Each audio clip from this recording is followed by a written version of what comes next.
Guys, അപ്പോൾ ഇന്നുണ്ടാക്കാൻ പോകുന്നത് egg and പീസാണ്. അതിന് ഗ്രീൻ പീസ് നമ്മൾ ഉപ്പിട്ട് പ്രഷർ വരുത്തിയതാണ്. 3 മുട്ട എടുത്തിട്ടുണ്ട്.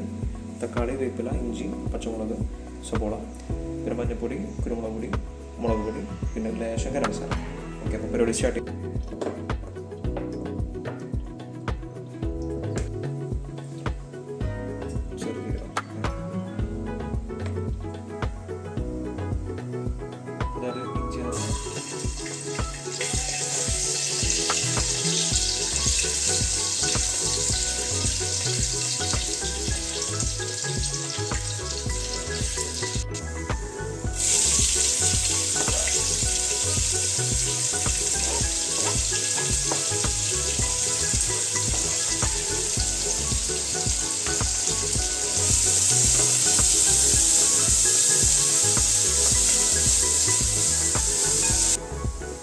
അടുത്തായി തക്കാളിയാണ് എടുക്കുന്നത്.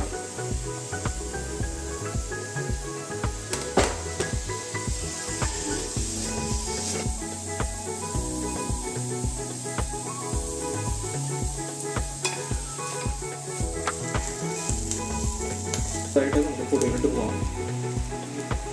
ഒരു 1/4 സ്പൂൺ മഞ്ഞൾപ്പൊടി, പിന്നെ ചെറിയൊരു കളറിന് കാശ്മീരി ചില്ലി, ആവശ്യത്തിന് കുരുമുളക് പൊടി,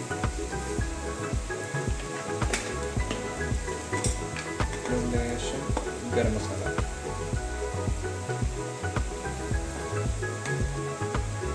നമ്മൾ മിക്സ് ചെയ്യാം.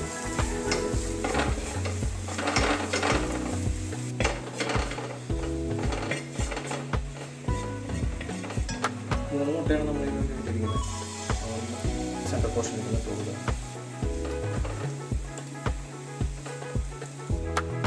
അപ്പോൾ ഇതുവരെ നമ്മൾ വേവിച്ച് വെച്ച ഗ്രീൻ പീസിനാണ്.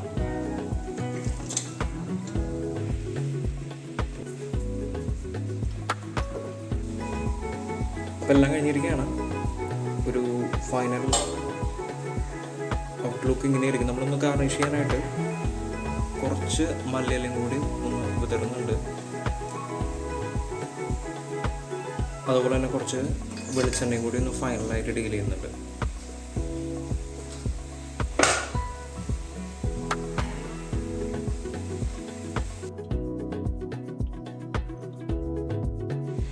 അപ്പോൾ ഇതാണ് നമ്മുടെ ഫൈനൽ ഔട്ട്പുട്ട്.